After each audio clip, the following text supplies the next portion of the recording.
A bit of wait. I was just getting my computer in order. It didn't want to connect.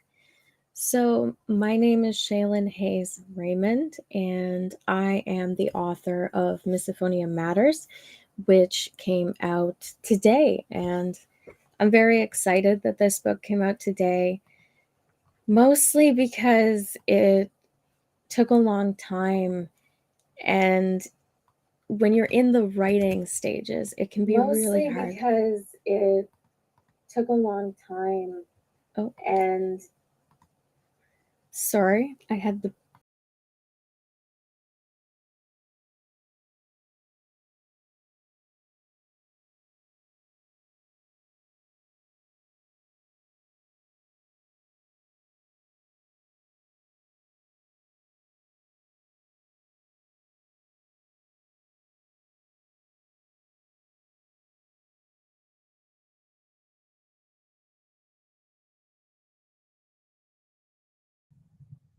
My apologies. The stream just went a little weird. My computer decided it was going to close the tab. So, again, I'm sorry.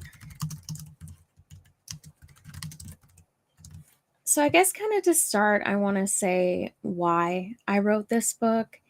And it's kind of a hard thing to explain because obviously people write books for many different reasons.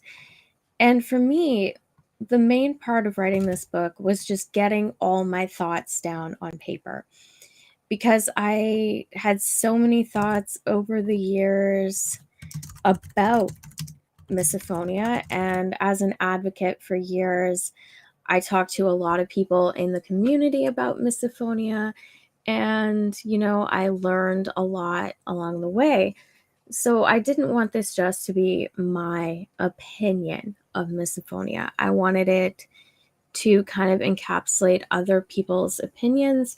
And I wanted, of course, to look at research and what the research on the disorder was saying, because I do think that it's very important that we have an approach to misophonia that has the sufferers in mind, the people with it, and the research, and we put that together and we get a way to cope that encapsulates us all. So, the heart of this book is really about coping with misophonia, but it's from an advocacy based approach because I did eventually become a clinician and I'm in the final stages of becoming a clinician. I will be graduating in April with a master's in counseling. But I really did all that because of misophonia, because of this disorder, because of how it felt. And really, this book puts a lot of that together, the counseling side, the advocacy side. Advocacy for misophonia can sound like a scary thing and a scary word, but what advocacy can really entail is something as simple as saying, you know, I can't be in a room with whistling or chewing, and then negotiating with the people around you in order to get better care for yourself. And then each person that tells others about misophonia will then learn more. And then as we grow, we get more and more involved. So I'm really excited for this book to come out, especially because you know, it took some time and it comes from my heart and my own feelings of coping with misophonia. And it is available on all platforms. You can find it pretty much at every major web store. So it should be pretty accessible. The International Misophonia Foundation will also be selling the book. So if you want to support the foundation, you can do that too. So there is a giveaway. I will be giving away a few copies and I'll be doing the raffle shortly. So if you haven't signed up for the raffle yet, you can do so now. And if you want to sign up for the raffle, make sure you go to the Misophonia International website, and you should see the digital launch party on the main page. And on that page, you'll be able to enter the giveaway to get a copy of the book. So if you haven't yet, I'll give you some time. That way we can kind of let everybody have a chance to join if they haven't. Let me see. I did put the link in the YouTube chat, so if you're watching on YouTube, you should be able to see that. So YouTube, Facebook, and Twitch, if you're watching from any of those, I have put the link in the chat if you would like to enter the giveaway. And I was going to read an excerpt of the book. And before I do that, I really want to acknowledge and thank the people that helped make this book possible. And that is my mom and dad, Roderick and Michelle Hayes. They have obviously been there my entire life, and I am eternally grateful for their support. I also want to thank Susan Nesbitt, who really went above and beyond by allowing me to publish her information on sensory processing and sensory integration for the book. That was a piece that I felt needed another perspective. And Susan is truly astounding. So to get it from the horse's mouth basically was fantastic, because I don't think I could have written that chapter in a way that would have held up to her fantastic writing as an occupational therapist. And I also want to thank Dr. Jennifer Jo Brout for, being at my side for so many years, for helping me grow Misophonia International, for helping me as an advocate, for encouraging my writing, and for always being there, whether we are still, actively working on projects or not. I am so thankful and so grateful for everything you've done. And I want to thank my husband, Preston Raymond, who is an absolute gem.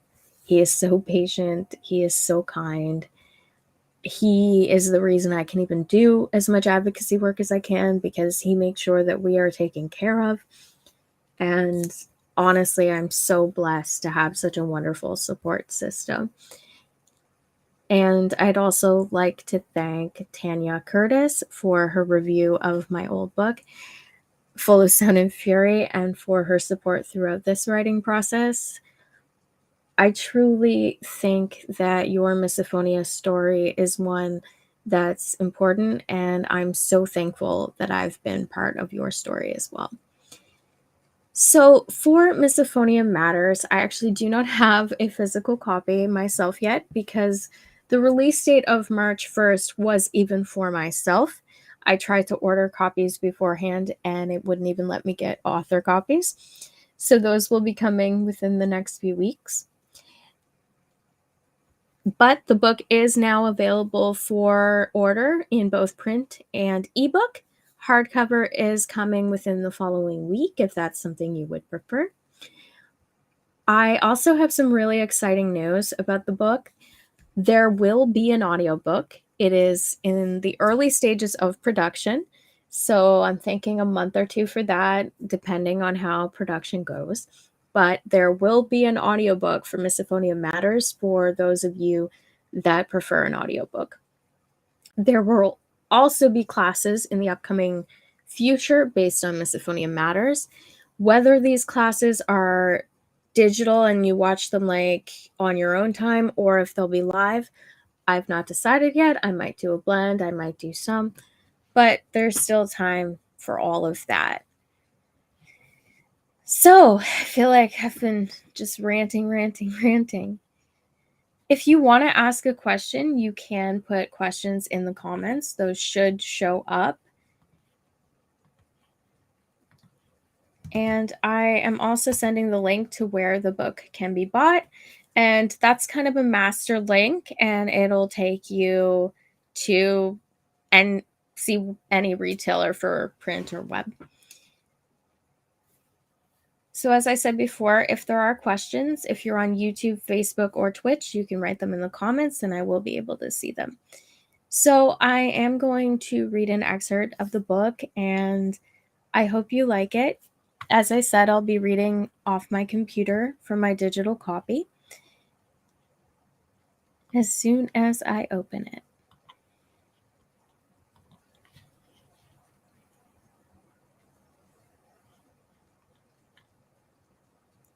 Sorry, just 1 second. I'm just grabbing the file.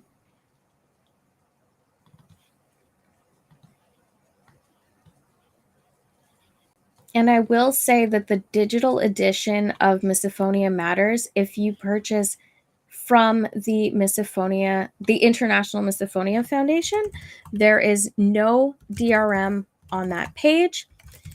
It can be downloaded in Mobi, in EPUB, or PDF. They all come together. If you buy one, you get them all. And this edition, unlike the one on Amazon and the one, on Kobo and all of these, there is a different copyright. Where this is different is if you are a clinician, there is a copyright on the Misophonia Foundation version where you may freely share this with your clients without breaking copyright law.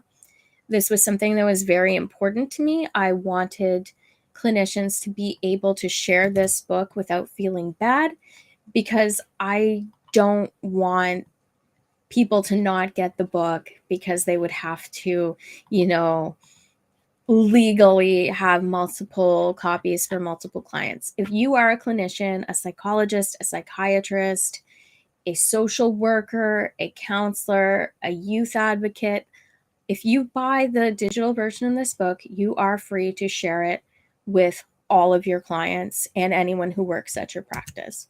So I sent the link in the chat to that version. And I really want to mention that please do share it with these people. And I have no problem with you sharing the Kobo versions or the Amazon version, but Amazon itself makes it very hard to do. And if you did buy the book on another platform or a print book, you can email me and I will send you the DRM free version if you would like that as well.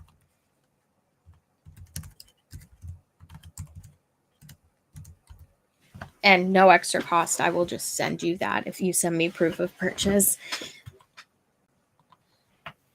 So, Misophonia Matters, an advocacy-based approach to coping with misophonia for adults, teens, and clinicians, by Shaylin Hayes-Raymond. And I want to add a special thank you to Harrison Porter for editing this book. Hopefully, it wasn't too bad. I know it can be hard to read about misophonia. So for the first, after the dedication, I have a lyric from a song that I really love. And the lyric is, "Don't want no penthouse, bathtub, streetcars, taxis, noise in my ear. So no matter how they coax him, I'll stay right here."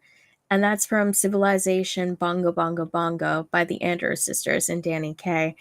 And I really love that song because it shows even years ago, people didn't like these sounds and they wanted them to go away.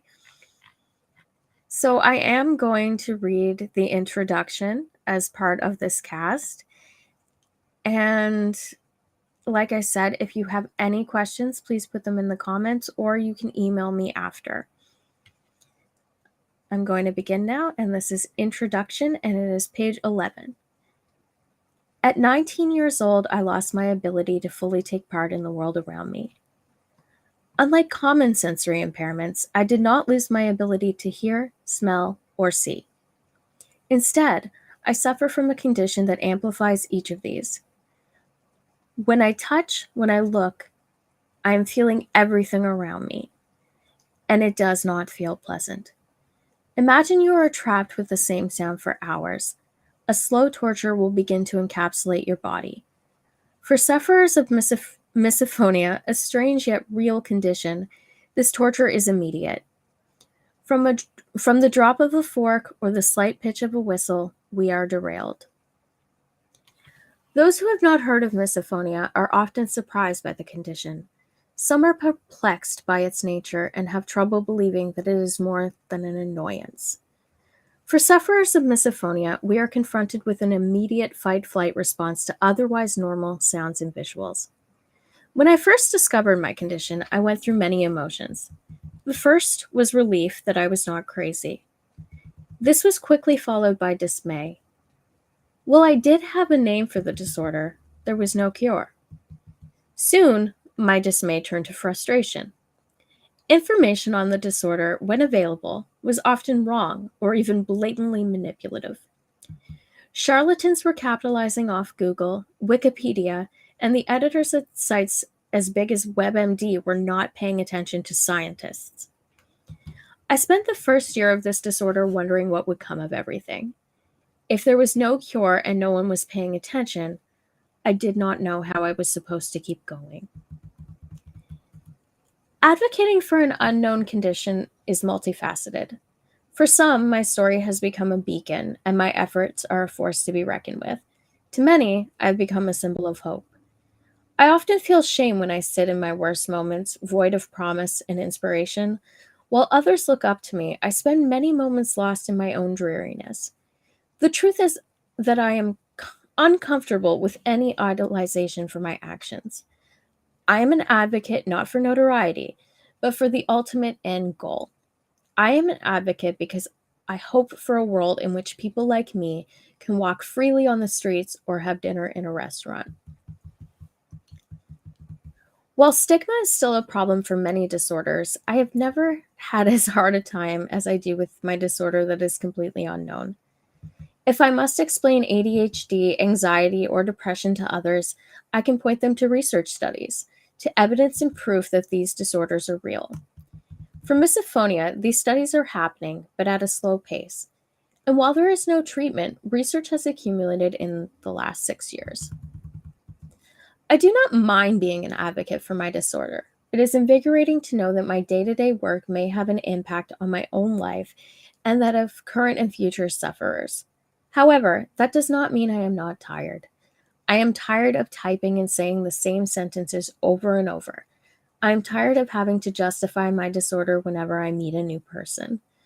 I am tired of explaining why I cannot go to restaurants or why jingling keys, tapping hands, or whistling turn me into a nightmare, crying and all.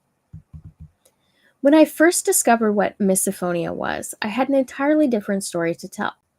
I was relieved that there was a name. I was also scared that I had a disorder that seemed to be under-researched and would be at risk of being stigmatized. Most people that I have talked to with misophonia have been suffering since they were children. However, I'm one of the late bloomers. Regardless of when it came to be, misophonia is an extremely isolating disorder. I was 16 when I showed my first symptoms, but they were not strong. It was not until 19 when the full force of misophonia hit me like a freight train. Since then, I felt its wrath clasp around my throat, taking over several aspects of my life. My first blog post on misophonia was written before I even knew there was a name, before I had anything to go on. I remember writing in frustration, tears not far off, as I wondered why was I so messed up? Why, all of a sudden, I was having so much trouble with sights and sounds. When I first came across misophonia, I described it as ruining my life. I did not understand why, but these everyday movements and sounds were turning normal situations into a terrible prison. I attributed my first triggers to an anxiety disorder as well as major depressive disorder. Small movements or rocking back and forth were enough to cause near panic attacks. If a desk was not sitting on the floor properly, I would lose it. If a classmate was making loud, distracting noises, I would complain to the teacher. It did not always get me far, but if they did not help, I would leave. I was not the most attentive student in high school. On January 27th of 2014, I wrote a blog post expressing my confusion and rage regarding what I now know as misophonia. Please bear in mind that this was written before I had any idea about misophonia. The title was, I Do Not Know What to Do. It is recopied in full. So now we are reading the blog post from 2014. When I first came to university, I did not remember why I had been so distracted and annoyed in life. Homework is not hard. The reading is fine. What I cannot deal with is the burden that my anxiety can be in a normal classroom environment. Half the time I have to half the time I have a scowl on my face and probably come off as a bit of a condescending witch. Whenever people whistle, click their pen, or shake their legs, it is extremely distracting for me, and for a reason I cannot explain, it sends me into a horrible state. Leg twitching in my peripheral vision has literally brought me to tears.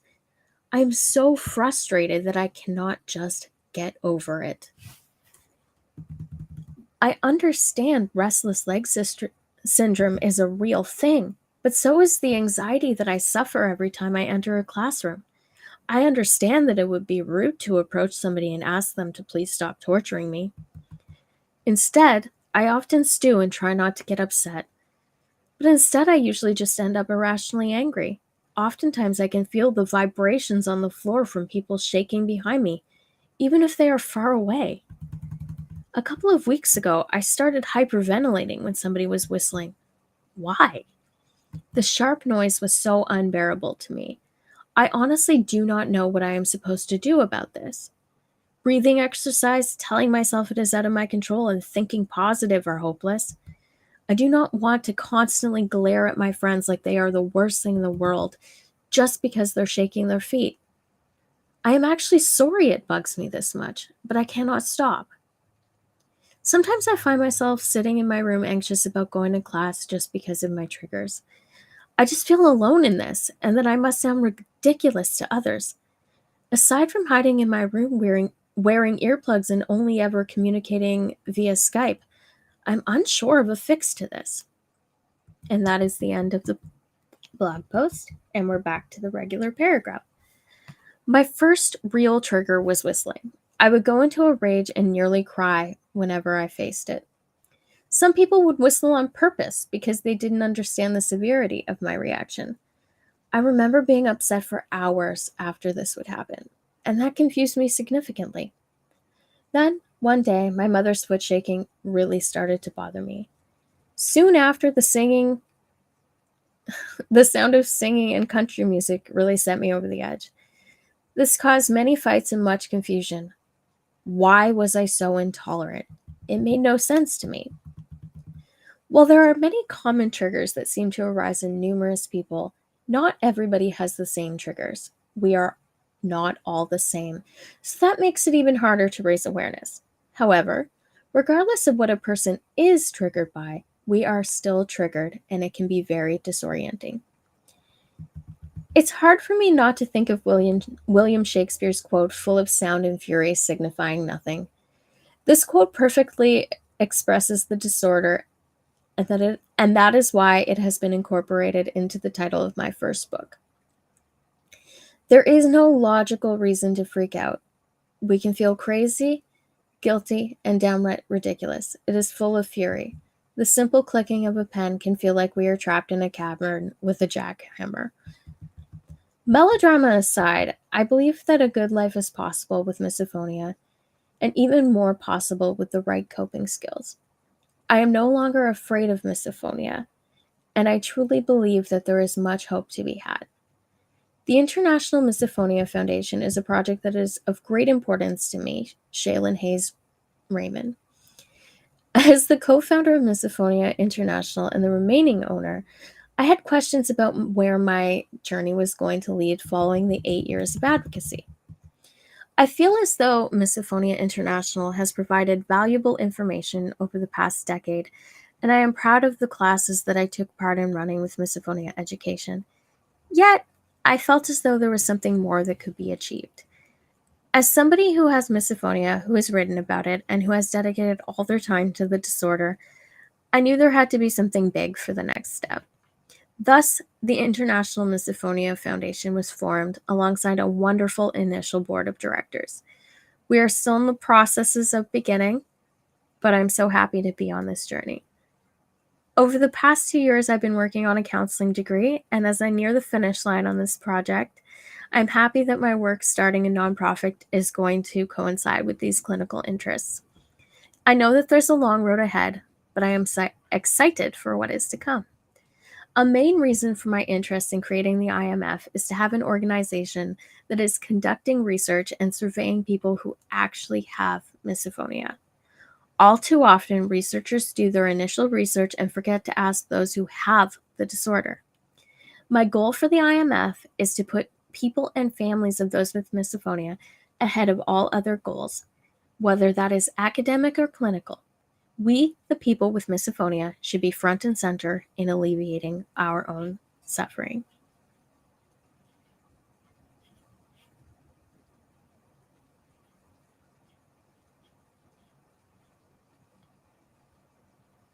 So, does anybody have any questions that they want to type in the comments?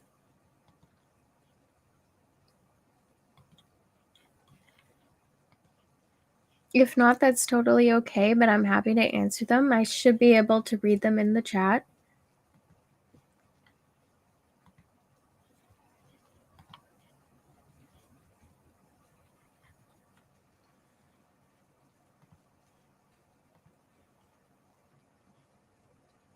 And we do have a giveaway, and I'm not sure how many people have entered yet, but I am going to post the link one more time to give you a few more minutes to enter the giveaway before we actually draw a winner. Hi, Mom. I'm sorry I mentioned your leg shaking and country music singing. My apologies.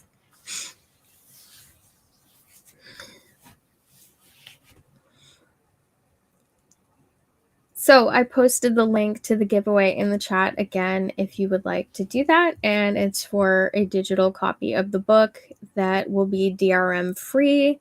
And if you don't know what DRM means, that's basically the stuff that stops you from copying and pasting it to other devices.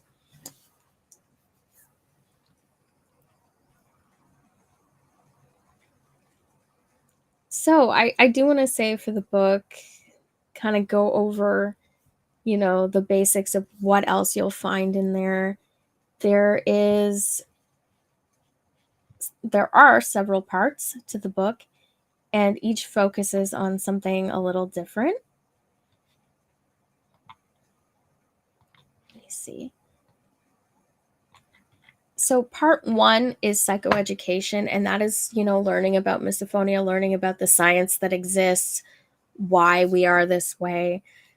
Part 2 is advocacy and explaining, and this really gets into ways to discuss with others that you have misophonia, teaching those around you that you have the disorder and it's real, having those conversations without them becoming fights.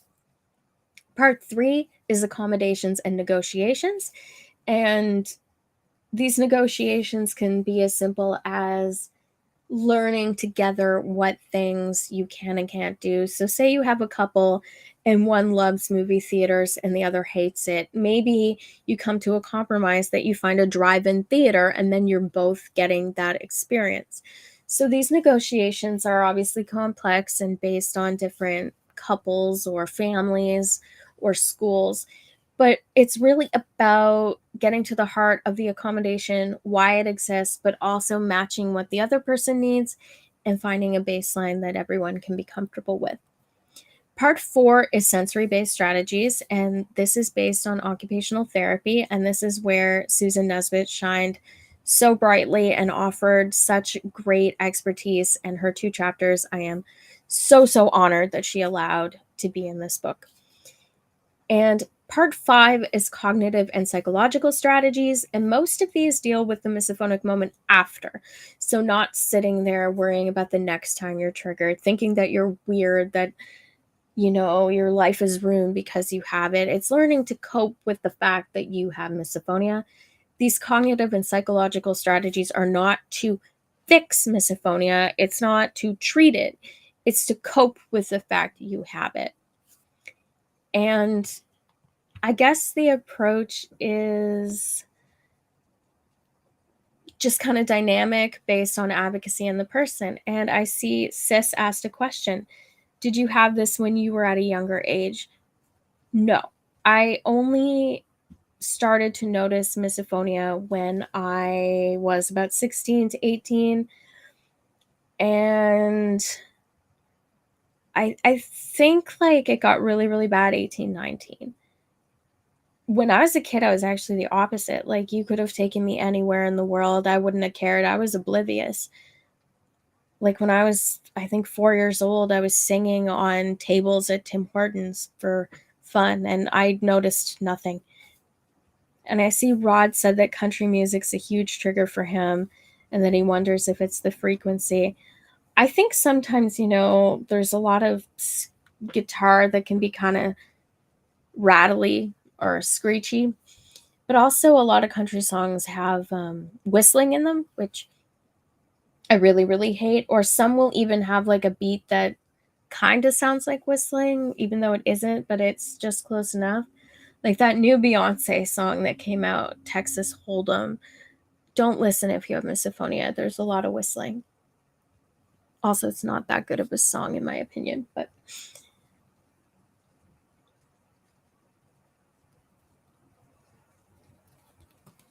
yeah, so if anyone has any other questions, feel free to post them.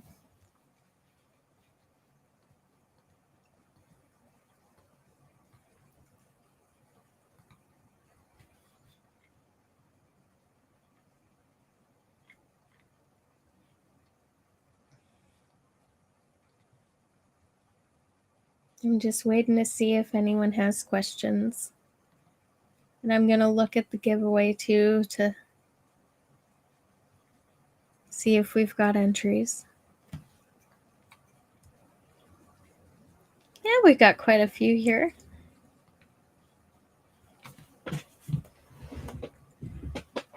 And this video should be available afterwards. And if you didn't watch live, I want to say thank you for watching, both live and in the video.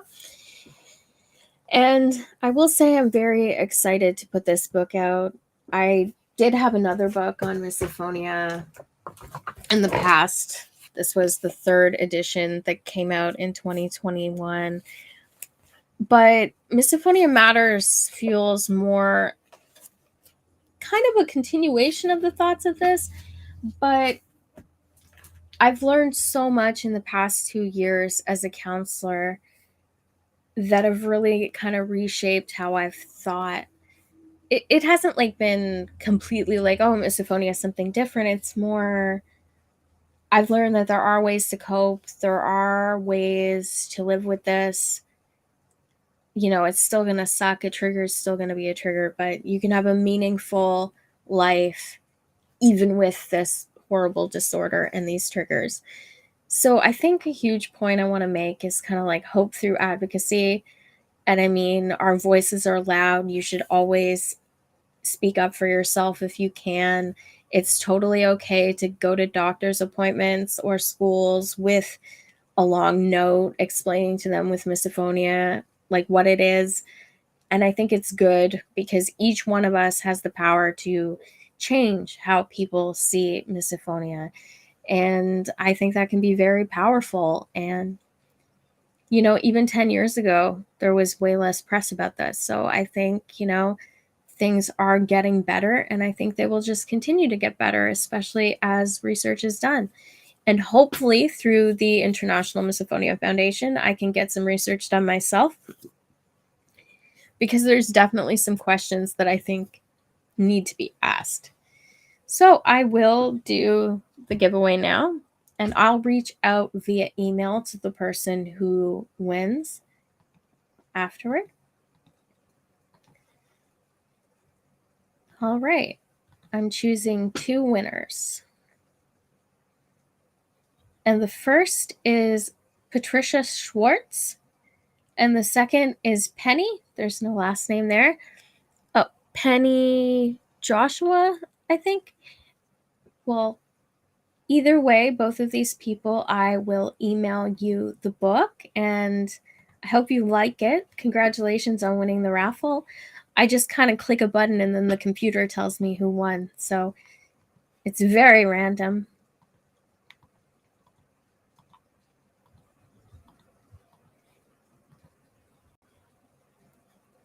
So if anyone has any questions, you can ask them now, and we will finish up after some questions.